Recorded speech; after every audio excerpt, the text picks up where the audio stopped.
दोस्तों, जब बंगाल फिल्म्स खत्म होती है और लोग धीरे धीरे थिएटर से बाहर निकलना शुरू करते हैं, तब एक जो चीज़ मैंने ध्यान दी कि वहाँ पर ना कोई कुछ बोल नहीं रहा था।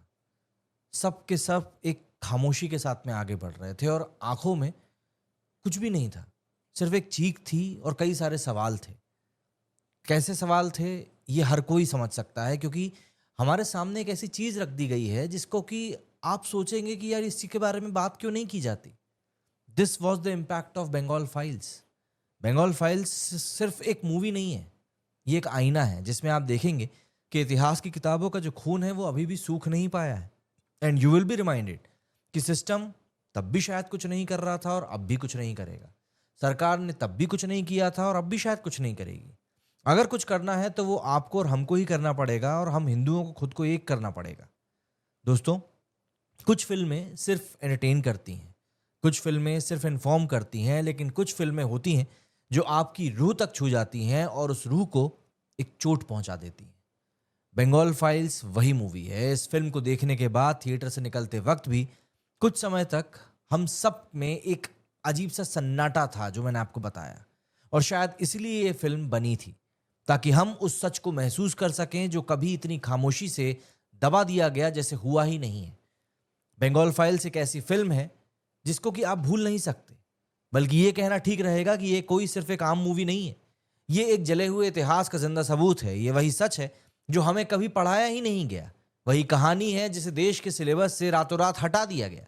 बंगाल फाइल्स, जिसको डायरेक्ट किया है विवेक अग्निहोत्री ने, एग्जैक्टली ऐसे ही एक दबा दिए गए चैप्टर को हमारे सामने उठाकर लाते हैं, जो बंगाल में 1946-47 में हिंदूज के साथ हुआ था।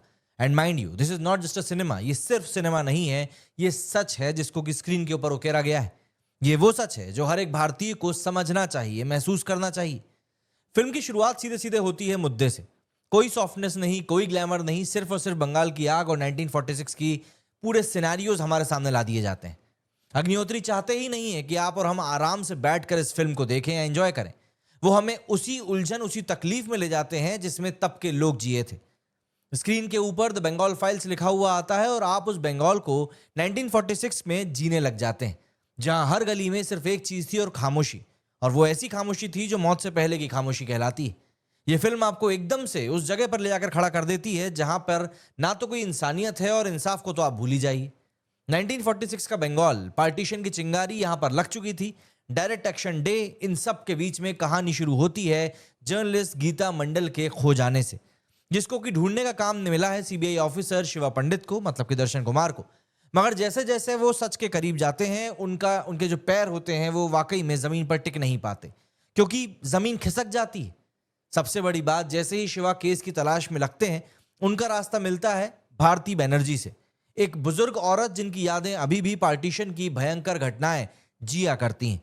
उनकी यादों में है नोआखली का मैसेकर, डायरेक्ट एक्शन डे और जिन्ना का वो कॉल जिसने बंगाल के नक्शे को ही पूरी तरह बदल के रख दिया। एक तरफ आज की इन्वेस्टिगेशन है, तो दूसरी तरफ पास्ट की वो यादें जो कि आप भुला नहीं सकते। इन दोनों ही चीजों को हमारे सामने पैरेलली मूव किया गया है, जिससे कि आप मूवी से रिलेट कर सकें। एंड हर एक फ्रेम में ये एहसास होता है कि जो वायलेंस होता है ना, वो सिर्फ अपनों को नहीं बल्कि कहीं ना कहीं भरोसे को भी खत्म कर देता है। एक लड़की जो साइकिल पे चल रही थी, वही गलियां जिनमें वो घूमा करती थी, कुछ ही समय में बॉडी से पट जाती है पूरी तरह पर। और ये विजुअल आपके दिमाग में ना रह जाएगा, निकलेगा नहीं। जैसे वो कश्मीर फाइल्स के कई सारे सीन्स रह गए ना, कुछ वैसे ही ये फिल्म ब्लंटली आपको बताती है कि जब पूरे बंगाल में हिंदुओं को खत्म किया जा रहा था, तब कोई गांधी, कोई नेहरू या कोई और नेता उनके साथ नहीं था। सिर्फ एक नाम सामने आता है और वो नाम था गोपाल। एक ऐसा आम आदमी जिसने हिंदुओं को जगाया, उन्हें रेजिस्ट करना सिखाया, और इस पूरे ये जो पूरा षड्यंत्र रचा जा रहा था, इसका सामना करने का जरिया बताया, और वो भी आंखों में आंखें डाल के। ये पार्ट फिल्म का सबसे पावरफुल सेगमेंट है। इसमें मैसेज क्लियर है, सत्ता नहीं, संघर्ष का जवाब संघर्ष से दिया जाता है। लेकिन दोस्तों, इस कहानी को जिंदा बनाया है इसके एक्टर्स ने। पल्लवी जोशी एज भारती बनर्जी यहां पर एक ऐसे मीडियम के तौर पर सामने आई है जिससे कि पूरी फिल्म आगे बढ़ती है।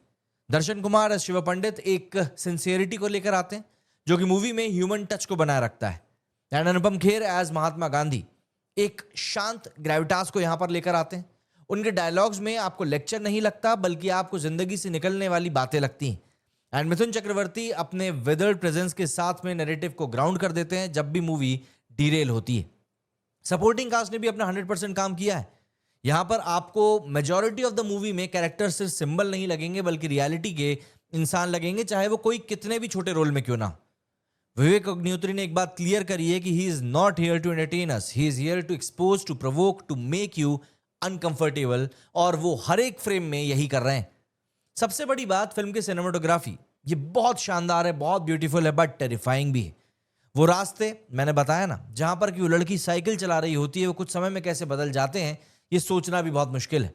बैकग्राउंड म्यूजिक काफी हद तक हॉन्टिंग है, लेकिन ये आपके साथ कई दिनों तक रहेगा, ये बात तय है। सीन्स ऐसे हैं कि आप सोच भी नहीं सकते कि ऐसा कुछ हुआ है। एक और चीज जो दिल को छू जाती है वो ये है कि भारती की जिंदगी एनालॉजी, भारत माता के हाल से आपको ये प्रेजेंट किया जाता है। ये क्रिएटिव जीनियस ही कहेंगे, क्योंकि यहां पर हर एक सीन में, हर एक डायलॉग में एक मैसेज को भी छुपाया गया है। हिंदूज को एक होना पड़ेगा, क्योंकि ना सिस्टम मदद करेगा ना सरकार। ये बात क्रिस्टल क्लियर है इस मूवी के थ्रू। ये फिल्म सटल नहीं है, ये डायरेक्ट है, ब्लंट है। चाहे महात्मा गांधी जी के बारे में बात हो, सेक्युलरिज्म को लेकर बात हो, सबको ऐतिहासिक कॉन्टेक्स्ट में आंख दिखाकर प्रस्तुत किया गया है। बताया गया है कि कैसे मुस्लिम लीग ने ये सब कुछ प्लान किया, कैसे एक आदमी गोपाल हिंदूज को यूनाइट करके रेजिस्टेंस की आग को लगाता है। साफ बताया गया है कि अगर उस वक्त हिंदूज यूनाइट नहीं होते तो शायद आज बंगाल अलग होता। जाहिर सी बात है, इसमें कोई शक नहीं है। लेकिन अगर सिक्के के दो पहलू हैं और हम इस मूवी को एक मूवी के नजरिए से ही देखें, तो मूवी का सबसे बड़ा दुश्मन यहां पर निकलकर सामने आया है, इसका रन टाइम 3.5 घंटे। देखिए, आज के रील्स वाले दौर में 3.5 घंटे की मूवी बहुत लंबी हो जाती है, वो भी ऐसे सीरियस टॉपिक के ऊपर। सिर्फ एक यही इसका नेगेटिव पॉइंट है। सेकेंड हाफ में कई बार चीजें ऐसे लगता है, कई पॉइंट ऐसे लगते हैं कि बार बार रिपीट हो रहे हैं। सबसे बड़ी बात, स्पीचेस ड्रैग होती हुई दिखाई देती हैं और वायलेंस इतना ज्यादा रिलेंटलेस हो जाता है कि कभी कभी उसका इंपैक्ट जो होता है वो ब्लर होने लगता है। एंड कभी कभी राजनीति कैरेक्टर के ऊपर भारी पड़ जाती है। कैरेक्टर्स जो मैंने कहा मेजॉरिटी ऑफ द मूवी में इंसान जैसे लगते हैं, वो कुछ एक पार्ट के लिए सिंबल जैसे भी लगने लगते हैं, इंसान की तरह नहीं। ये फिल्म हर किसी के लिए तो नहीं है, ये बात क्लियर है, लेकिन ये मूवी हर कोई इग्नोर भी नहीं कर सकता, ये बात भी क्लियर है।